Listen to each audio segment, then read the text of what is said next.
As you saw, opposition parties are clamouring for President Cyril Ramaphosa to fire the defence minister. This after he imposed a 3-month salary freeze on Nosiviwe Maphisa-Nqakula to recoup state money spent flying senior ANC officials to Zimbabwe using state aircraft. The presidency confirmed that he issued Mapisa-Nqakula with a formal reprimand, and furthermore directed the minister to make sure that the ANC reimburses the state for the costs of the flight to Harare and report to him once that has been done. Meanwhile, some South Africans have taken to Twitter claiming Ramaphosa is showing double standards because he refused to discipline the Public Enterprises Minister President Gordhan following a recommendation by the Public Protector. To talk about this, governance expert Ebrahim Fakir joins us now. Very good evening to you, and thank you so much for speaking to us, Mr. Fakir. Is the president being duplicitous, or is it just a case of not comparing apples and oranges? Good evening, Mapisa, and thanks for having me. Sorry I can't join you in person. I would have liked to. But the short answer to your question is that, look, this is a lot of political noise, and effectively what's happening is that the president is being politically targeted by his detractors within the party. And so, look, they're well within their rights to want to ask for a reprimand for Minister President Gordhan, but they must do so within the African National Congress because they want him to be politically reprimanded and they want him to be politically disciplined.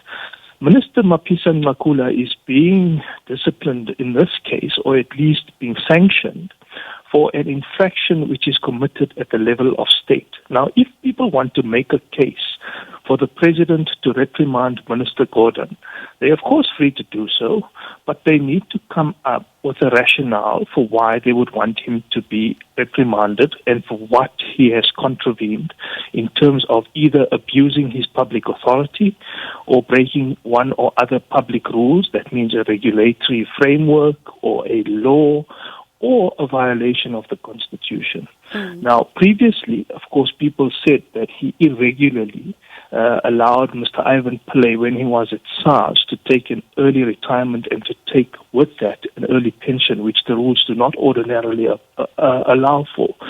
But of course, he was cleared both by a commission and by a court that it was within his discretion to do so. Now, if they believe there are other things that he has done, he may have made some very unpopular political decisions, some of which I myself have critiqued him on. I think he's been fairly neoliberal in some instances.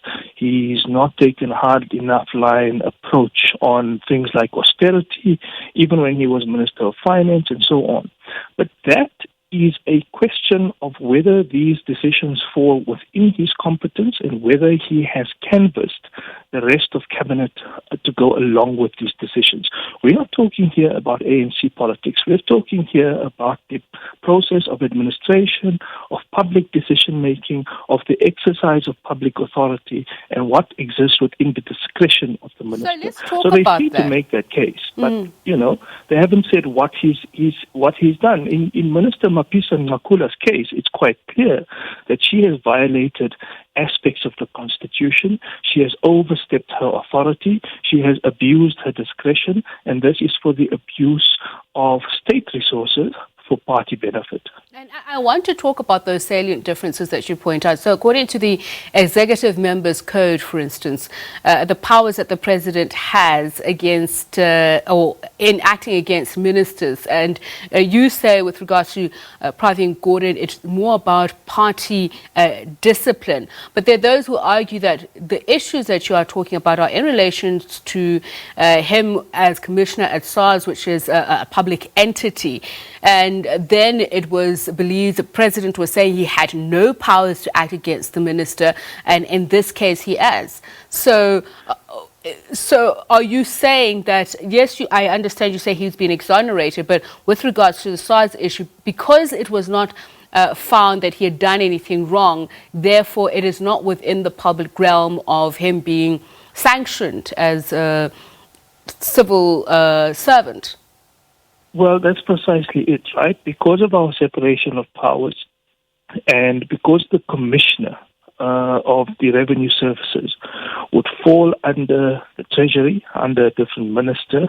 Their accounting and oversight processes are different, and the President, through the minister, would be able to provide sanction provided something wrong has been done, or there has been an infraction of the Public Service Code, or there's been a breaking of a regulatory framework, or there is some extra application or an extrajudicial or extra legal application of discretion which is not within the ambit or the authority of the minister, or in that case the authority of the Commissioner of the Revenue Services.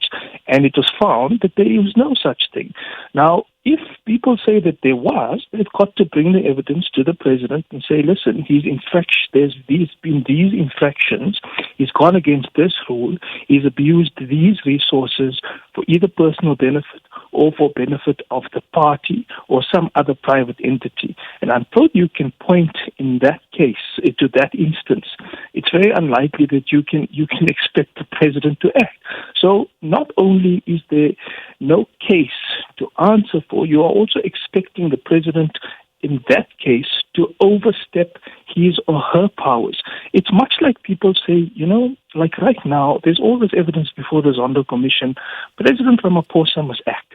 Yes, we'd all like President Ramaphosa to act, but it's not within the President's powers and functions to do so. He has to follow the regulatory authority, and he has to go through, not him, but the NPA, the police, the Hawks. Those are the requisite authorities who have the requisite function, the requisite powers, and the ability in law to be able to execute some of these mandates. So you can't just say we are not an executive monarchy. We don't have a president who simply has extensive, unchecked, complete discretion and complete authority to do as he or she pleases. The office of our president is constrained not only by oversight of parliament, but also by oversight and separation, not just of the powers, but also the separation of functions. Thank you so much for your time and insights.